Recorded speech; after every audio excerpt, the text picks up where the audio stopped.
हमने तुम्हारा काम कर दिया है, हमने उस एलियन शिप को तबाह कर दिया है, जिसमें से जो तुम्हें चाहिए वो भी हम जल्द ही निकाल लेंगे। जॉर्ब अच्छा इंसान नहीं था। यहाँ हम देखते हैं कि इंसानों को उस क्रैश हुई एलियन शिप से एक एलियन का हाथ मिलता है, जिसे वो एक मशीन में रखते हैं और उसके डीएनए को रेप्लिकेट करते हुए उसे रीजनरेट करते हैं और एक ह्यूमनॉइड एलियन बना देते हैं, जिसका नाम उन्होंने लीलो रखा। और होश में आती ही वो बहुत ज्यादा घबराने लगी। वो जो भी कुछ बोलती है ये लोग समझ नहीं पाते, क्योंकि उसे एलियन वाली लैंग्वेज आती थी।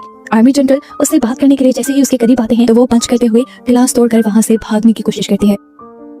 अब वो लड़की जब टनल्स के जरिए होते हुए बाहर की दुनिया में आती है तो शॉक रह जाती है, क्योंकि बाहर बहुत ज्यादा ट्रैफिक थी। चारों तरफ कार्स हवा में उड़ती हैं और बिल्डिंग्स बादलों से भी ऊंची हैं। इससे पहले कि कोई उसे पकड़ने के लिए यहाँ पहुंचता, लीलो एक कार के ऊपर जंप कर देती है। ये एक टैक्सी ड्राइवर था जिसका नाम था गॉर्बिन। लीलो उसे अपनी बात समझा देती है कि मुझे पुलिस से बचा लो। लीलो बार बार प्रीस्ट विटो का नाम बोल रही थी। उसकी बात समझते हुए गॉर्बिन तेजी से अपनी कार को नीचे ले जाता है और उसे प्रीस्ट विटो के पास ले आता है। प्रीस्ट जैसे ही लीलो की बॉडी को चेक करते हैं तो उसके हाथ पे उन्हें एक खास किस्म का निशान मिलता है, जो निशान फिफ्थ एलिमेंट का था। और वो समझ गए कि लीलो ही असल में फिफ्थ एलिमेंट है। ये फिफ्थ एलिमेंट दुनिया को बचाने के लिए जरूरी है। बात सबसे छुपाने के लिए वो लीलो को अपने पास रखने का फैसला करते हैं और गॉर्बिन से कहते हैं शुक्रिया तुम्हारा इसे यहाँ लाने का। ये कहने के बाद वो गॉर्बिन को भी यहाँ से निकाल देते हैं। कुछ देर बाद लीलो भी होश में आ जाती है और खाना खाते हुए कंप्यूटर के स्तर के पिछले कई सौ सालों का डेटा अपने माइंड में सेव कर लेती है। अब प्रीस्ट उससे पूछते हैं कि पहले वाले 4 पत्थर कहाँ हैं? तो लीलो बताती है हमने पैराडाइज नाम के एक आइलैंड पर एक एलियन सिंगर के पास उसे सेफ रखवा दिया था। प्रीस्ट अब आर्मी जनरल को ये इन्फॉर्मेशन दे देते हैं कि अगर दुनिया को बचाना है तो उन एलिमेंट्स को,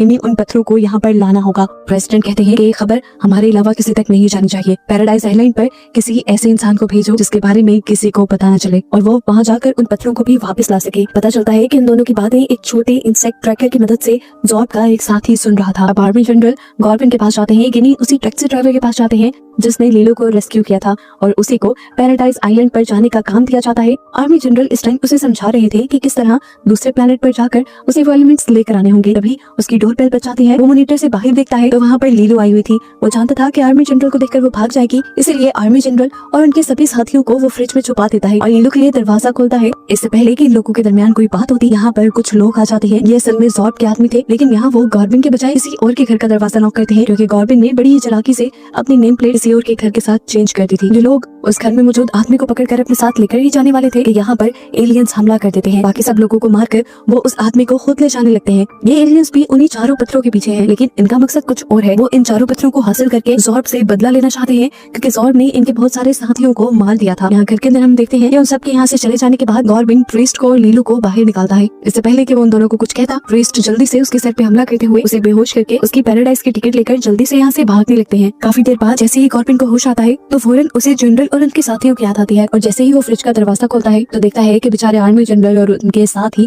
फ्रीज हो चुके थे। वो इनको यहीं पे छोड़कर अब उस जगह जाता है जहाँ से स्पेसशिप को